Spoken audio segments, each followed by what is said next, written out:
Welcome to our business segment on the AM show, which it comes your way every Wednesday. It's brought to us by EcoBank, the Pan-African Bank.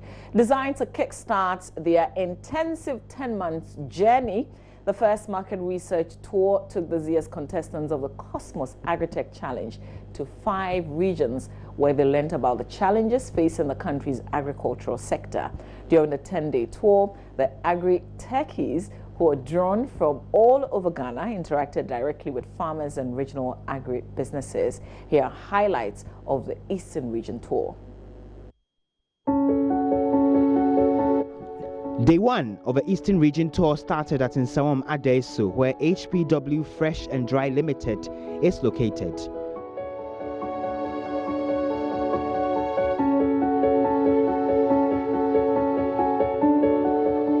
The company, which exports over 90% of its products to the European market, is known for processing fresh fruits like coconut, mango and pineapple into tasty dry food products. The agri-techies were taking on a tour of their facility to make them better understand their mode of operation. This was after a welcome address and a brief presentation of their business and some challenges facing the company by management. Sales and Retail Production Manager Deborah Stocks gave the new cohort some tips in the food processing value chain, especially in the areas of marketing, where her outfit, according to her, is open to suggestions on reaching the local market.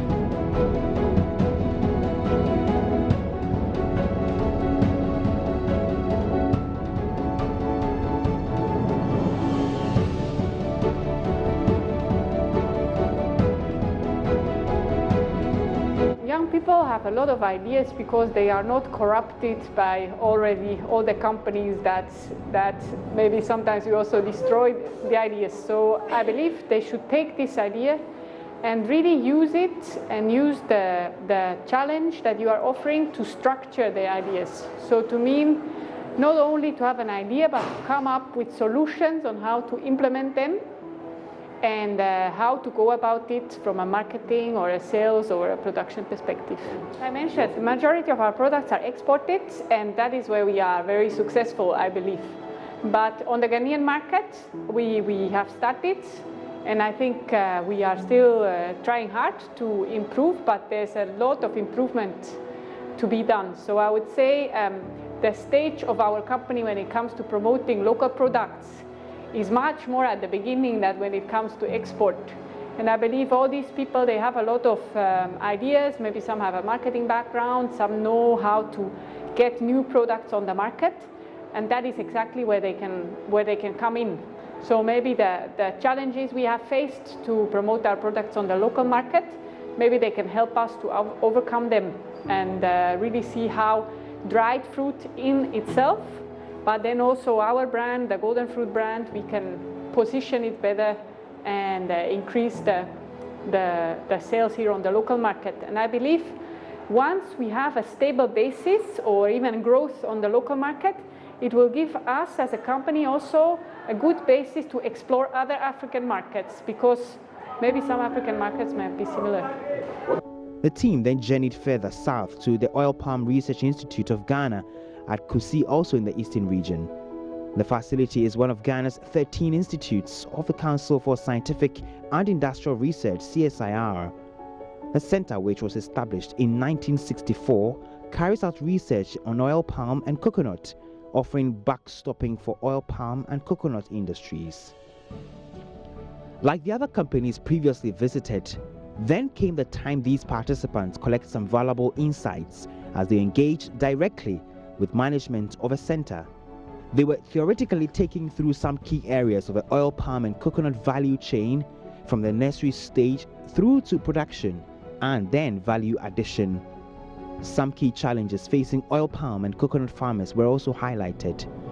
Felix Swansea and Dr. Frederick Sapon are research scientists and head of value addition division respectively at OPIR.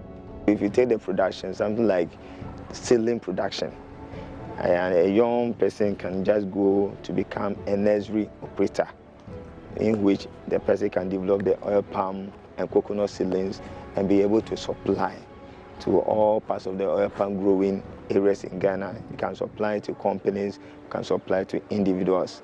And basically, since the oil palm is a growing industry, more people are getting into it. There will be a demand for planting material.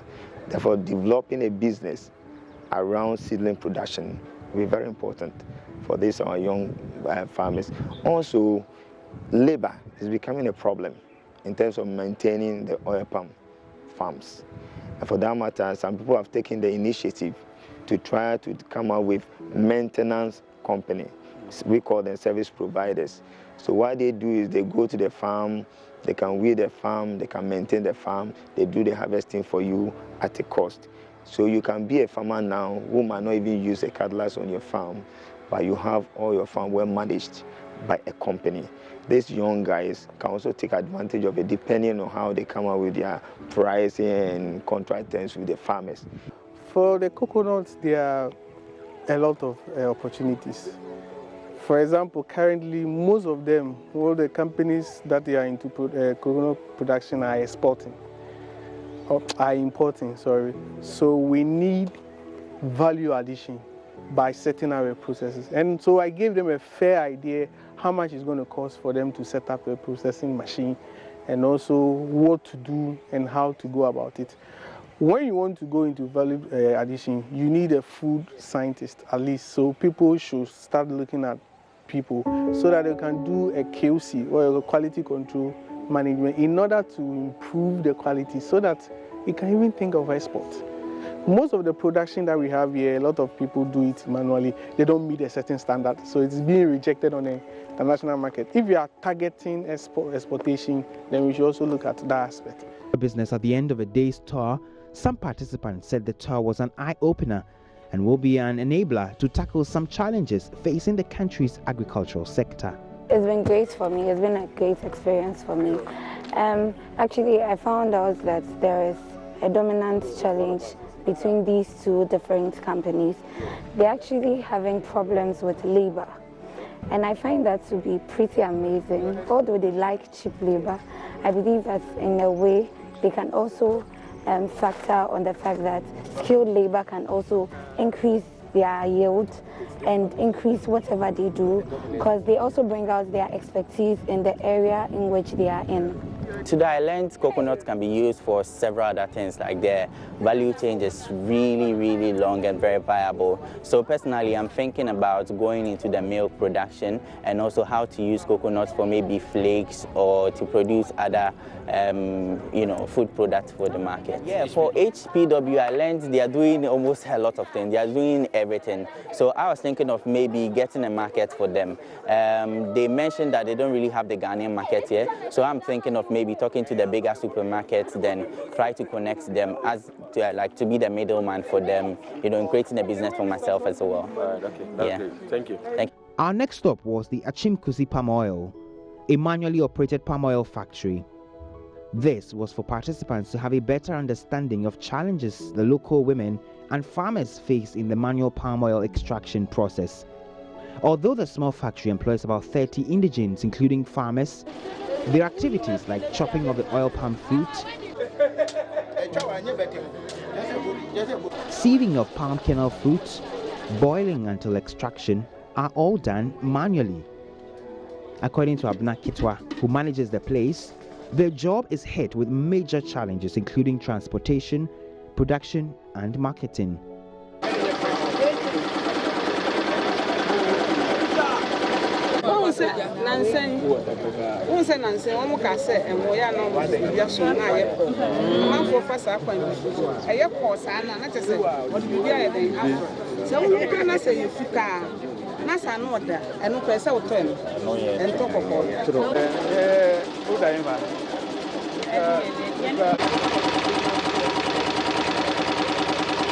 We then visited a much more advanced oil palm processing factory, the Alphos Processing Factory. Here, most of the activities are done with the help of machines. The factory processing oil palm fruits into palm oil and the kernels into palm kernel oil, mostly exported to Nigeria and other neighboring countries. The next stop was at the Forest and Horticultural Crop Research Center, also at Kede in the Eastern region. The center has a mandate of becoming a leading humid tropical research enclave, providing teaching and extension of forest-based crops like rubber, plantain, mango, oil palm, and a host of other crops including vegetables. Senior Research Fellow Francis Collison Bentum welcomed the team and gave a presentation on the history of the center, crops that are cultivated and researched, and most importantly, the challenges facing the center. The next day, the participants divided into teams visited the rubber plantation, where they were taken to the nursery, taken through a practical presentation of a budding process, and later to a mature rubber farm. There was also an avenue to have a feel of numerous opportunities in the rubber value chain. Samuel Kwame Amwako is a principal research assistant. A lot of things. So currently we have applied poultry manure. Poultry manure contains 13 macro and micro nutrients. It also releases the nutrients slowly compared to the artificial ones like NPK. When it comes to even the production itself, there are things we can automate if possible. Budding currently is done manually. So if there are ways of improving upon the existing practice of isolating your bud, getting your knife, getting a tape, if all these processes are cumbersome, if there are easiest ways or technological ways of improving upon this, it's well welcome. So it's an opportunity people can, explore, and then let's see how best we come out of that. Even in tapping, elsewhere in Asia, people are automating the tapping using drills. Some have even manufactured plastic tapping knives instead of the metal one we are using. So these are opportunities in the production sector that we can look at. We also visited their fully automated avirodome at the Center for the Cultivation of Vegetables. This perhaps will help participants grow an interest in green farming. Some participants again shared their experience. It has been a nice experience. Actually, this is my first time being here. I didn't even know that there's a place like this here in Ghana, but with the support of KIC, I've been here, and then it's a nice experience. And then I think yesterday we were at rubber plantations, and I learned a lot there. And I realized there's a lot of opportunities we could tap. So it's a matter of time, like understanding whatever that we are doing here, and then having time to think through whatever is going on, and then you see the real opportunity to get into it. So. In all, the team visited 3 companies and 2 agriculture-based institutes in the Eastern region, an integral component of the entire Cosmos Innovation Challenge program, which exposed the agri-techies to key players involved in the entire value chain. Henry Kwesi Bedu's report for JoyNews.